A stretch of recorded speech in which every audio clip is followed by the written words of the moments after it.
আসসালামু আলাইকুম my dear students. আজকে হেটারোস্ক্যাডাস্টিসিটির বেসিক কিছু বিষয় আলোচনা করতে যাচ্ছি। হেটারোস্ক্যাডাস্টিসিটি মানে আমরা ভালো করে জানি যে আনইকুয়াল ভ্যারিয়েন্স অফ ডিস্টারবেন্স।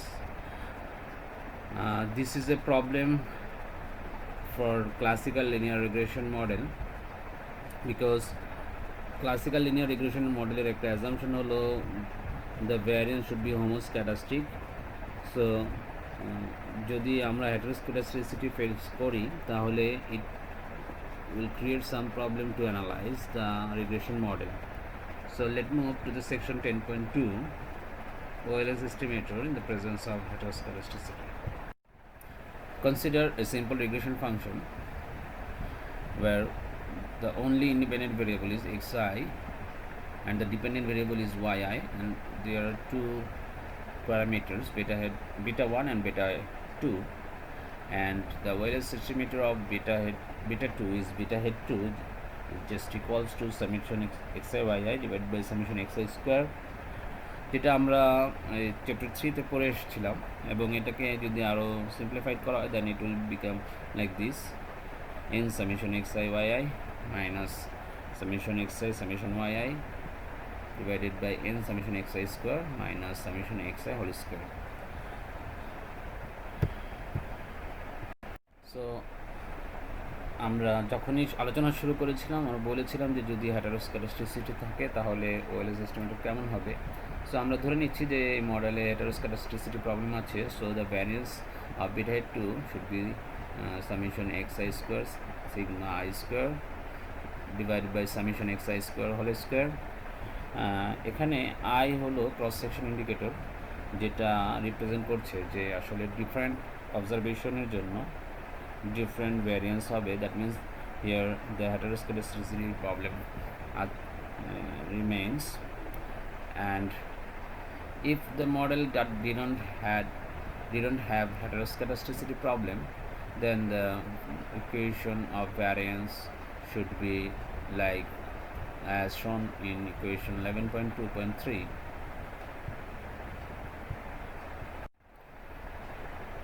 প্রশ্ন হচ্ছে যে যদি হেটারোস্ক্যাডাস্টিসিটি প্রবলেম থাকে, যেমন ইকুয়েশন 11.2.2 ইন্ডিকেট করছে, তবুও কি ওএলএস এস্টিমেটর ব্লু হবে কি না।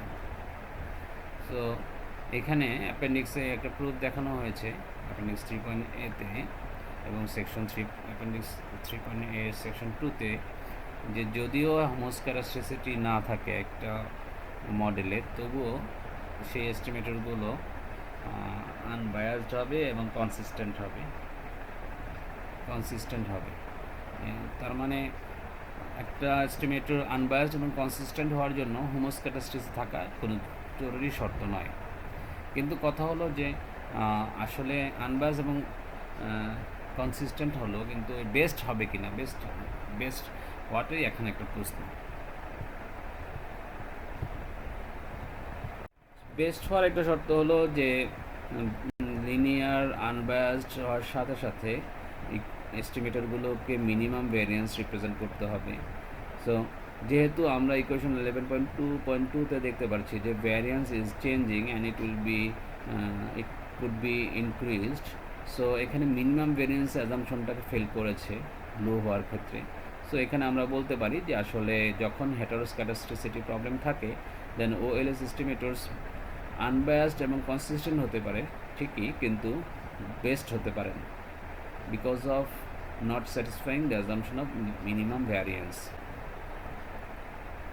সো আমরা দেখতে পাচ্ছি যে যেহেতু ওএলএস এস্টিমেটরসগুলো যখন হেটারোস্ক্যাডাস্টিসিটি প্রবলেম থাকে তখন বেস্ট হয় না, তাহলে বেস্ট হওয়ার অ্যাপ্রোচটা কী হবে? সেক্ষেত্রে আমরা আমাদের মডেলকে জাস্ট কনভার্ট করে নিলে, অর্থাৎ আমরা যদি আমাদের ওএলএস মডেলটাকে জেনারেলাইজড লিস্ট স্কোয়ার অর্থাৎ জিএলএসে কনভার্ট করি, দেন দ্য ওএলএস এস্টিমেটরস বা the estimators of that model could be blue. So let's check how to convert the model into GLS.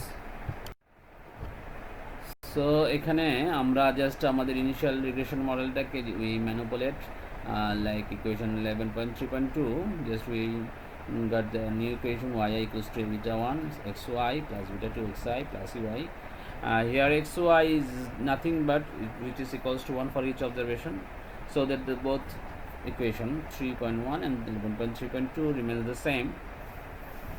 Now we divide both sides by sigma I, and the functioning, the result of the division is in 11.3.3, and we got finally 11.3.4. We can see that yi star is just equals to yi divided by sigma I star, sigma I, and all the star are here given to convert the model into GLS. So এখানে আমরা Wales estimator বেটা 1 এবং বেটা 2 কে just দেখতে পাচ্ছি যে বেটা 1 star এবং বেটা 2 স্টার দিয়ে রিপ্রেজেন্ট করা হয়েছে। দ্যাট মিন্স এখানে আমাদের মডেলটাকে আমরা কনভার্ট করে ফেললাম জেনারেল ওয়েলেস এস্টিমেটরস বা ওয়েলেস মডেল থেকে আমরা জিএলএস এ কনভার্ট করলাম। এখন যদি আমরা ট্রান্সফর্ম ইকুয়েশনের disturbance term U I star variance check করে, that is you can see that it is equals to some expectation of U I star whole square. আমরা ইউআই স্টার সমান সমান লিখতে পারি U I divided by sigma I. So এটাকে যদি আমরা আলাদা করি তাহলে 1 by sigma I square into E U I square.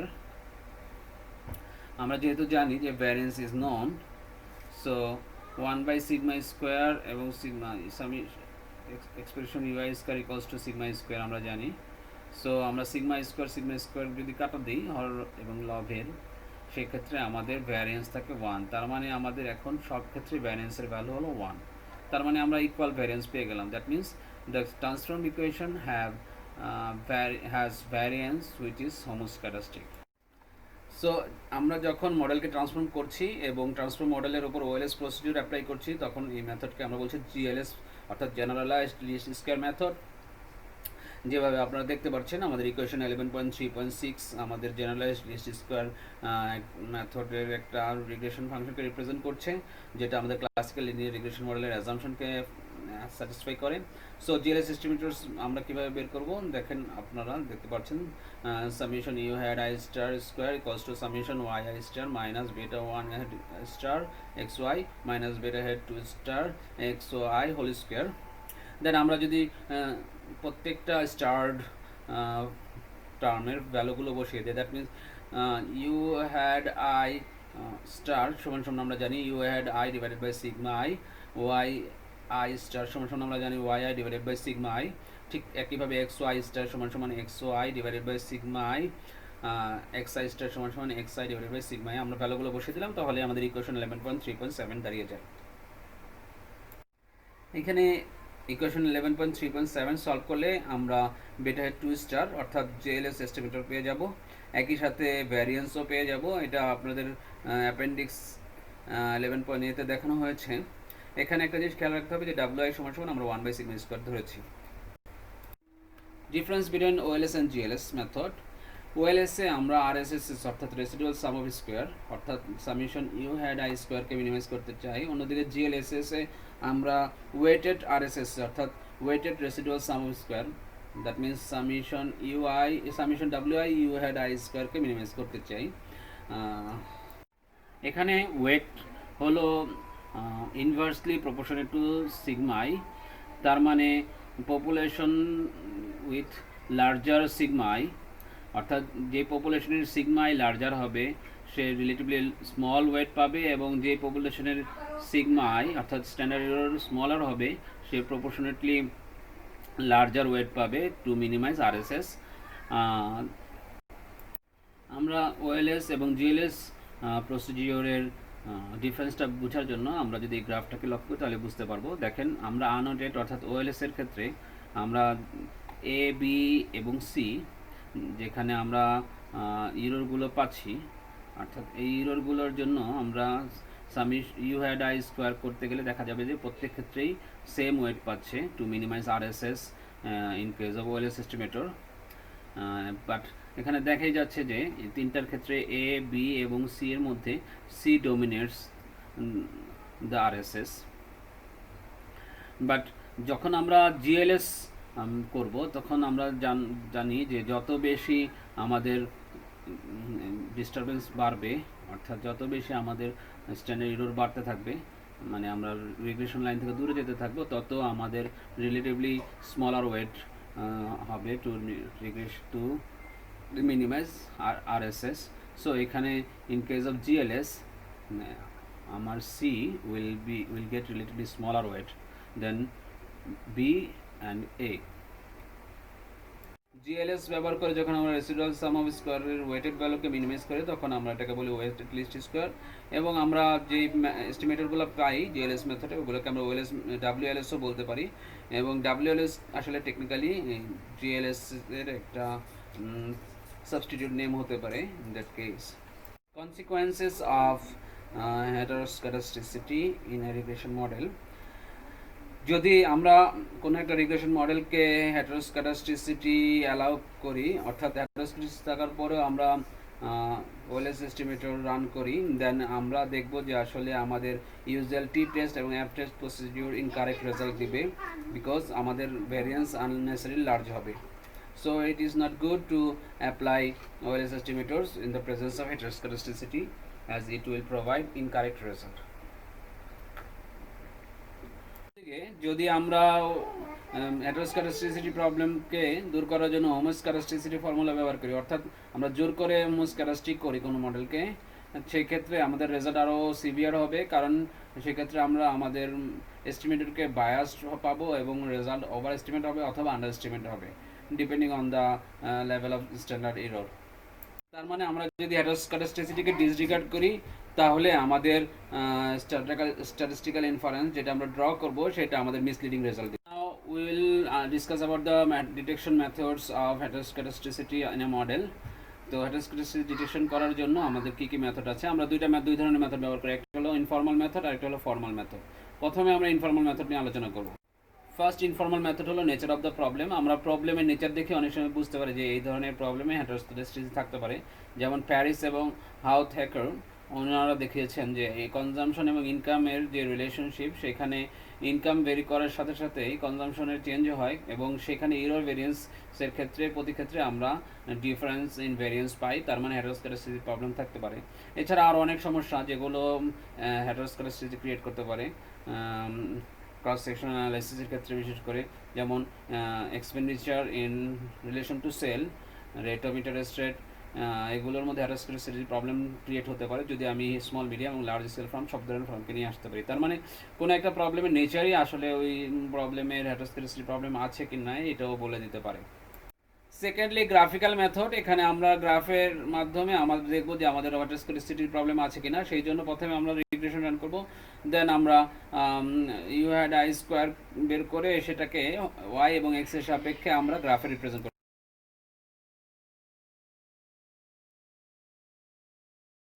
আমাদের ফিগার 11.8 এবং ফিগার 11.9 অলমোস্ট সেম ধরনের গ্রাফ শো করছে, বাট আমরা 11.8-এ আমরা দেখেছি ওয়াই এর সাপেক্ষে ইউ অ্যাড আই স্কোয়ারের প্রেজেন্টেশন ইন গ্রাফ, এবং এখানে দেখছি এক্স এর সাপেক্ষে ইউ অ্যাড আই স্কোয়ারের। এখানে যাই হোক, যেটা সাপেক্ষে আমরা করি, আমরা দেখতে পাচ্ছি যে আমাদের প্যানেল এ অর্থাৎ ফিগার 11.8 এবং 11.9-এর এ, যেখানে আমাদের ডিস্টারবেন্স টার্মের সাথে আমাদের ইন্ডিপেন্ডেন্ট ভেরিয়েবল অথবা ডিপেন্ডেন্ট ভেরিয়েবলে কোনো লিনিয়ার রিলেশনশিপ নেই, তার মানে এখানে কোনো হেটারোস্ক্যাডাস্টিসিটির প্রবলেম নেই। তার মানে প্রতি ক্ষেত্রে variance same of disturbance term, কিন্তু বাকি সবগুলোর ক্ষেত্রে আমরা এক ধরনের রিলেশনশিপ দেখতে পাচ্ছি। যেমন আমরা যদি ফিগার সি কনসিডার করি, তাহলে আমরা দেখতে পাচ্ছি যত আমাদের এক্স এবং ওয়াই ভ্যালু চেঞ্জ হচ্ছে, ততই আমাদের ডিস্টারবেন্স টার্মের ভ্যালুও চেঞ্জ হয়ে যাচ্ছে, অর্থাৎ variance will be the different. That means আমাদের বি থেকে এই পর্যন্ত ফিগারগুলো রিপ্রেজেন্ট করছে যে এই রিগ্রেশনের ক্ষেত্রে বা কোনো পার্টিকুলার রিগ্রেশনের ক্ষেত্রে আমাদের হেটারোস্ক্যাডাস্টিসিটির প্রবলেম আছে। সুতরাং আমরা বলতে পারছি ফিগার থেকে যে যখন আমরা ডিস্টারবেন্স টার্মের স্কোয়ারকে এক্স অথবা ওয়াই সাপেক্ষে রিপ্রেজেন্ট করছি ইন ফিগার, যদি দেখি যে ডিস্টারবেন্স টার্ম inelastic অথবা insensitive to the change of the variables, that means there is homoscedasticity, যেমন ফিগার এ তে রিপ্রেজেন্ট করছে। আর যদি এর ব্যতিক্রম হয় যে ডিস্টারবেন্স টার্ম আমাদের ডিস্টারবেন্স টার্মের স্কোয়ার ভ্যালু আমাদের ভ্যারিয়েবলের চেঞ্জের সাথে সাথে চেঞ্জ হচ্ছে, তার মানে এই ধরনের রিগ্রেশনের ক্ষেত্রে আমরা হেটারোস্ক্যাডাস্টিসিটি প্রবলেম ফেস করছি। সো ইনফর্মাল মেথডগুলোর পরে আমরা চলে যাব ফর্মাল মেথডে। ফর্মাল মেথডের মধ্যে প্রথমে আমাদের হলো পার্ক টেস্ট, এটা আমরা দেখব। Park formalizes the graphical method by suggesting that sigma square is the function of explanatory variable xi. According to his suggestion, sigma I square equals to sigma square xi beta evi, এবং এটাকে যদি আমরা natural লগারিদমে convert করি তাহলে ln sigma square equals to ln sigma square beta ln X i plus b i. এটা আমরা convert করলে পাবো লন ই হলো সমান সমান 1 হয়, সুতরাং এখানে ফাইনালি আমাদের জিরো টার্মের ভিআই থাকবে। সো এটা আমাদের হলো ভিআই হলো statistic disturbance term right now. যেহেতু সিগমা স্কোয়ার আননোন, পার্ক ধরে নিয়েছেন যে sigma square equals to u hat i square. So আমাদের মডেলটা এখন যদি আমরা রিঅ্যারেঞ্জ করি বা আমরা ভ্যালু আমরা যদি বসিয়ে দিই সিগমা স্কোয়ারের জায়গায় ইউ হ্যাড আই স্কোয়ার, তাহলে আমাদের মডেল দাঁড়ায় ln you hat i square equals to alpha plus beta ln X i plus v i. So এখানে আপনারা একদম ক্লিয়ারলি দেখতে পাচ্ছেন যে এক্স আই এর উপরে ইউ হ্যাড আই স্কোয়ারের ভ্যালু ডিপেন্ড করছে। যদি কোনো কারণে আমাদের মডেল বিটা স্ট্যাটিস্টিক্স সিগনিফিকেন্ট হয় তাহলে এখানে বুঝতে হবে যে এক্স আই পরিবর্তন হওয়ার সাথে সাথে আমাদের ইউ হ্যাড আই স্কোয়ার পরিবর্তন হয়ে যাচ্ছে, তার মানে এই মডেলের মধ্যে হেটারোস্ক্যাটাস্টিসিটি প্রবলেম আছে। সো এখানে দেখেন আমরা একটা রিগ্রেশন মডেল, যেখানে প্রথম ইনিশিয়ালি আমরা সিম্পল রিগ্রেশন মডেল করেছি এবং এটাকে সলভ করার পরে আমাদের রিগ্রেশনটা স্ট্যাটিস্টিক্যালি সিগনিফিকেন্ট হয়েছিল। দেন আমরা আমাদের মডেলটাকে কনভার্ট করে আমরা লন ইউ হ্যাড আই স্কোয়ারকে ডিপেন্ডেন্ট ভেরিয়েবল ধরে এক্সকে ইন্ডিপেন্ডেন্ট ভেরিয়েবল ধরে আমরা রিগ্রেশন যখন রান করলাম তখন আমাদের রিগ্রেশন রেজাল্ট আসলে 11.5.4, যেখানে আপনারা দেখতে পাচ্ছেন টি ভ্যালুগুলো অনেক ইনসিগনিফিকেন্ট। তার মানে টি ভ্যালু ইনসিগনিফিকেন্ট মানে কি, আমাদের টেস্ট অফ সিগনিফিকেন্স থিওরি অনুযায়ী যেহেতু টি ভ্যালু অনেক কম, তার মানে আমাদের মডেলটা আমাদের আমাদের বেটার মান ইনসিগনিফিকেন্ট থাকছে। তার মানে আমরা বলতে পারছি যে এক্স এর সাথে লন ইউ হ্যাড স্কোয়ারের কোনো স্ট্যাটিস্টিক্যাল রিলেশনশিপ নেই, তার মানে এখানে কোনো হেটারোস্ক্যাটাস্টিসিটি প্রবলেম নাই। সুতরাং একদম সহজ প্রসিডিওর, প্রথমে আমরা ইনিশিয়ালি রিগ্রেশন রান করব। রিগ্রেশন রান করার পরে আমরা রিগ্রেশনটা যদি স্ট্যাটিস্টিক্যালি সিগনিফিকেন্ট পাই, দেন আমরা আমাদের ডিপেন্ডেন্ট ভেরিয়েবল হিসেবে আমরা লন ইউ হ্যাড আই স্কোয়ারকে ডিপেন্ডেন্ট ভেরিয়েবল ধরে এক্সকে ইন্ডিপেন্ডেন্ট ভেরিয়েবল ধরে আমরা রিগ্রেশন রান করে দেখব যে আমাদের টি ভ্যালুগুলো স্ট্যাটিস্টিক্যালি সিগনিফিকেন্ট আছে কিনা। আমরা জানি আমাদের 2 - টি রুল অফ থাম অনুযায়ী যে যদি টি ভ্যালু সাধারণত 2 এর বেশি হয় লার্জ অবজারভেশন এবং 5% লেভেল অফ সিগনিফিকেন্সে 2 এর বেশি হলে টি ভ্যালু সিগনিফিকেন্ট হয়, সেক্ষেত্রে আমরা নাল হাইপোথিসিস রিজেক্ট করি এবং আমরা বলি যে আমাদের প্যারামিটার বা আমাদের কোএফিশিয়েন্ট অথবা এস্টিমেটর স্ট্যাটিস্টিক্যালি সিগনিফিকেন্ট। সো এখানে আপনারা ইকুয়েশন 5.4 দেখলে বুঝতে পারবেন যে এক্সাম্পলের ক্ষেত্রে আমাদের টি ভ্যালু অনেক কম এবং আমাদের টেস্টগুলো ইনসিগনিফিকেন্ট। তার মানে যেহেতু টেস্ট ইনসিগনিফিকেন্ট, সুতরাং আমরা বলতে পারি যে এক্স আই এর সাথে লন ইউ হ্যাড আই স্কোয়ারের তেমন কোনো রিলেশনশিপ নেই, তার মানে এখানে হেটারোস্ক্যাটাস্টিসিটি প্রবলেম নেই। গ্লেজার পার্কের মতোই উনি দেখিয়েছেন যে error term closely related to sigma square, কিন্তু উনি ধরে নিয়েছেন যে absolute value of error term, that means u hat i is related with sigma square. So উনি ফর্মুলেশনগুলো ফলোয়িং 6টা ফর্মুলেশন যেগুলো আমরা দেখতে পাচ্ছি এখানে ধরেছেন। তবে এখানে লাস্টের 2টা ফর্মুলেশন অর্থাৎ 5 এবং 6 নাম্বার ইকুয়েশন দুটো আমাদের নন লিনিয়ার ইন প্যারামিটার দেখাচ্ছে, যেগুলো ইউজুয়াল ওয়েলেস স্টেটমেন্টে সলভ করা যাবে না। বাকি 4টা যে ফর্মুলেশন আছে সেগুলোর ক্ষেত্রে গ্লেজার দেখেছেন যে যদি স্যাম্পল সাইজ লার্জ হয় তাহলে আমাদের এই ধরনের এস্টিমেশন বা এই ধরনের প্রসিডিউর ব্যবহার করে আমরা ক্লিয়ারলি বুঝতে পারি যে একটা রিগ্রেশন মডেলের মধ্যে হেটারোস্ক্যাটাস্টিসিটি প্রবলেম আছে কি নাই।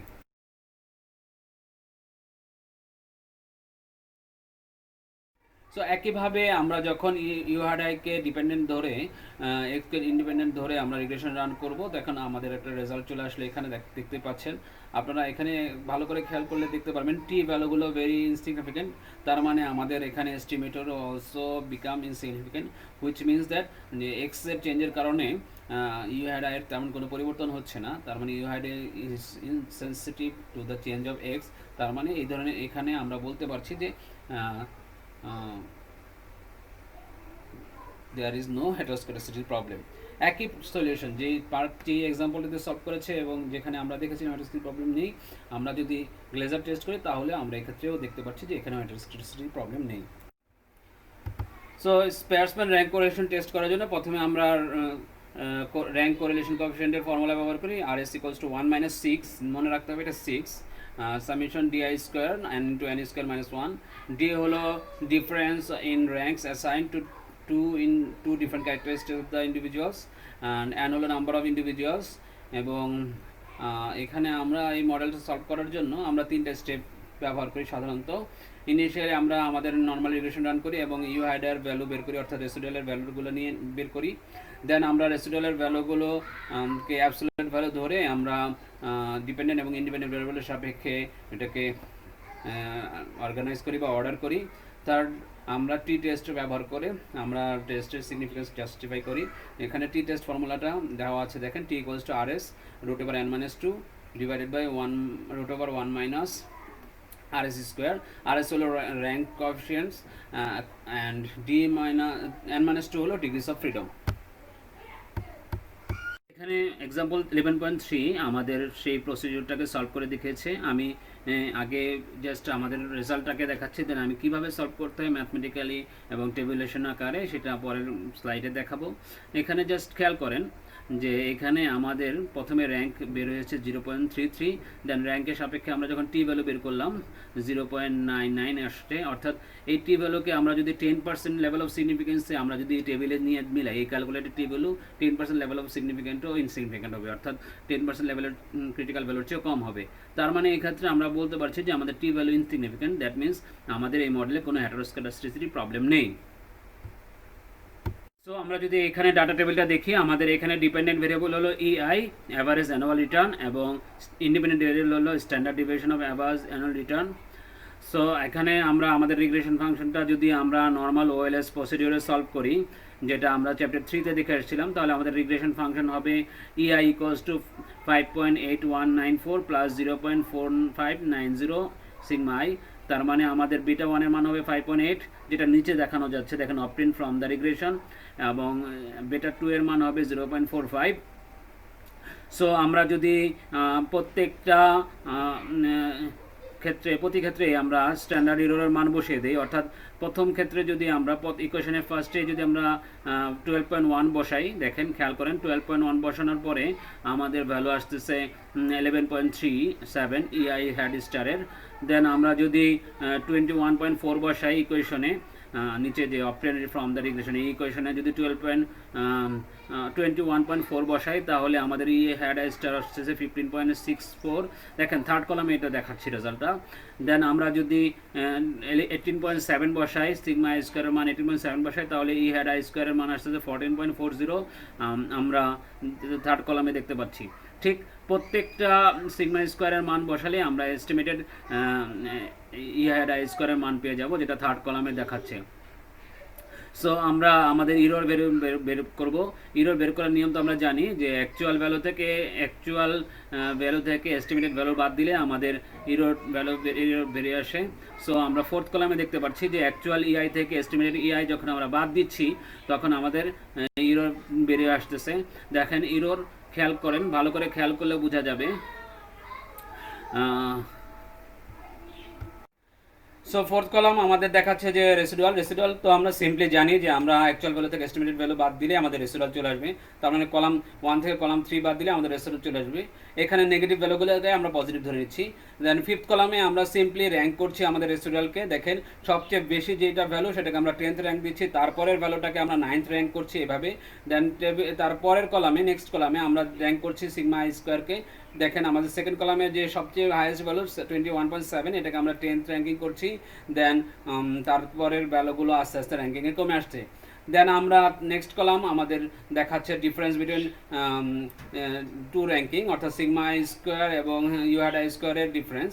সিম্পলি আমরা দেখেন 9 থেকে 4 বাদ দিলে 5 থাকে, ঠিক এভাবে আমরা ডিফারেন্সটা বের করে নিয়ে আসছি। দেন নেক্সট কলামে আমরা ডি স্কোয়ার বের করছি, ফাইনালি আমরা ডি স্কোয়ারের ভ্যালুকে সাম করে দিচ্ছি। সো আমাদের এখন এই যে ডি স্কোয়ারের ভ্যালু চলে আসলো, এখন এটা দিয়ে আমরা আর এস এর ফর্মুলা ব্যবহার করে এবং টি ব্যবহার করে আমরা আমাদের মডেলকে চেক করেছি। আগেই দেখে আসছিলাম আমি আগের স্লাইডে যে চেক করে আসছি, যে দেখে যে আমাদের মডেলে দেয়ার ইজ নো হেটারোস্ক্যাটাস্টিসিটি। দেন আমরা করব Goldfeld and Quandt test. Goldfeld and কন্টেস্টে আমরা এখানে ধরে নিচ্ছি sigma square is positively related to X I square.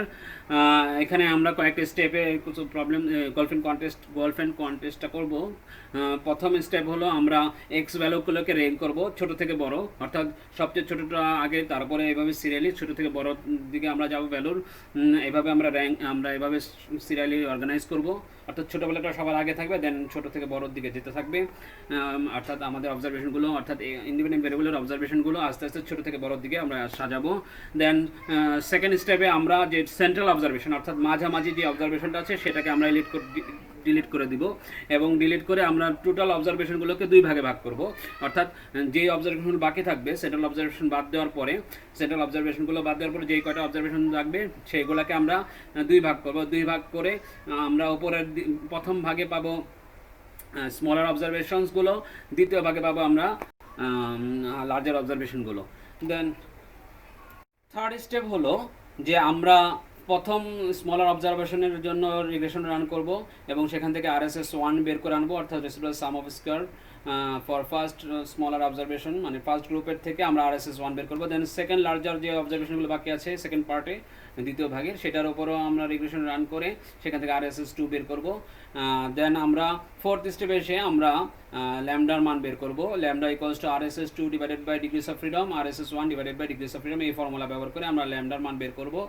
এখানে ডিগ্রিস অফ ফ্রিডম যদি 2 ভেরিয়েবল রিগ্রেশন হয় তাহলে ডিগ্রিস অফ ফ্রিডম হলো n-2, যদি 3 ভেরিয়েবল রিগ্রেশন হয় তাহলে ডিগ্রিস অফ ফ্রিডম হলো n-3। অর্থাৎ এখানে নাম্বার অফ প্যারামিটার্স হলো আমার কে রিপ্রেজেন্ট করছে নাম্বার অফ প্যারামিটার্স। সো আমরা যখন ল্যামডার মান বের করব, এখানে ল্যামডা সমান সমান আমরা এফ ক্যালকুলেটেড ধরে নিব, এবং ল্যামডার ভ্যালুকে আমরা ঠিক একইভাবে ক্রিটিক্যাল টেবুলেটেড, অর্থাৎ যে কোনো লেভেল অফ সিগনিফিকেন্সে আমরা টেবুলেটেড ভ্যালুর সাথে মিলাবো। যদি আমরা দেখি যে আমাদের ক্যালকুলেটেড এফ ভ্যালু যেটা ল্যামডার ইকুইভ্যালেন্ট, অর্থাৎ ল্যামডা সমান সমান ক্যালকুলেটেড এফ ভ্যালু যদি আমাদের টেবুলেটেড এফ ভ্যালুর চেয়ে বেশি হয়, তাহলে আমরা কনক্লুশনে আসবো যে আমাদের এখানে অ্যাটেরোস্ক্যাটাসিটি প্রবলেম আছে। তার মানে ল্যামডার ভ্যালু, মানে যেটা আমরা ক্যালকুলেট অ্যাপ ভ্যালু ইকুইভ্যালেন্ট ধরছি, সেটা যদি টেবুলেটেড ভ্যালুর চেয়ে বেশি হয়, তার মানে there is heteroscedasticity problem. So table 11.3 ডাটার উপরে যখন আমরা নর্মালি রিগ্রেশন রান করে গল্ফ অ্যান্ড কন্টেস্ট অনুযায়ী আমরা রিগ্রেশন রান করলাম, এবং আমরা ল্যামডার মান যদি বের করে আনি, তাহলে আমাদের রেজাল্ট আমরা দেখতে পাবো। সো এখানে আপনারা দেখতে পাচ্ছেন যে এখানে এক্সাম্পলে আমরা ল্যামডার ভ্যালু পেয়েছি 4.07। এটাকে যদি আমরা টেবুলেটেড অ্যাপ ভ্যালুর সাথে মিলাই 5% লেভেল অফ সিগনিফিকেন্টে, সেখানে টেবুলেটেড অ্যাপ ভ্যালু 2.82। তার মানে কি আমাদের ক্যালকুলেটেড অ্যাপ ভ্যালু অর্থাৎ ল্যামডার মান আমাদের টেবুলেটেড অ্যাপ ভ্যালুর চেয়ে বেশি। তার মানে হলো আমরা এখানে বলতে পারছি যে এখানে হেটারোস্ক্যাটাসিটি প্রবলেম আছে। তো ইলাস্ট্রেটিভ এক্সাম্পলের জন্য টেবিল 11.3টা আমি এখানে নিয়ে আসলাম। দেখেন এখানে আমাদের ডিপেন্ডেন্ট ভেরিয়েবল y এবং ইন্ডিপেন্ডেন্ট ভেরিয়েবল x। সো আমরা প্রথমেই ডিপেন্ডেন্ট ভেরিয়েবলগুলোকে যেভাবে অ্যাসেন্ডিং অর্ডারে সাজালাম, অর্থাৎ ছোটো থেকে বড় সাজালাম, এবং ইন্ডিপেন্ডেন্ট ভেরিয়েবলগুলোকেও ছোটো থেকে বড়তে সাজালাম। দেন এখানে খেয়াল করেন যে আমাদের 4টা মিডল অবজারভেশন আছে। আমাদের মোট অবজারভেশন হলো 30। এখান থেকে আমরা 4টা অবজারভেশন বাদ দিলাম, তাহলে আমাদের 13টা উপরে অবজারভেশন থাকে, 13টা নিচের অবজারভেশন থাকে। 4টা অবজারভেশন আমরা ডিপেন্ডেন্ট ইন্ডিপেন্ডেন্ট সবগুলোতে বাদ দিলাম, মিডল এগুলোকে সেন্ট্রাল অবজারভেশন সি হিসেবে আমরা ধরলাম। দেন আমাদের উপরের যে অবজারভেশনগুলো আছে সেগুলোকে আমরা স্মলার ভ্যালুগুলো পেয়েছি, এবং এটার উপর আমরা রিগ্রেশন 1 রান করব। দেন নিচের ভ্যালুগুলোর উপরে, নিচের 13টা অবজারভেশনের উপরে যেগুলো আমরা লার্জার অবজারভেশন হিসেবে পেয়েছি, এগুলোর উপর আমরা রিগ্রেশন রান করবো, এবং দুই ক্ষেত্রে আমরা RSS পাবো। উপরেরটা থেকে RSS 1 পাবো, এবং নিচের অবজারভেশনগুলো থেকে RSS 2 পাবো। ওইটার সাপেক্ষে আমরা ল্যামডা ক্যালকুলেট করেছি, উপরে দেখা গেছে 4.07। সো এই ল্যামডাকে আমরা অ্যাপ ক্যালকুলেটেড ভ্যালুর ইকুইভ্যালেন্ট ধরে আমরা এটাকে টেবুলেটেড ভ্যালুর সাথে কম্পেয়ার করে আমরা ডিসিশনে এসেছিলাম।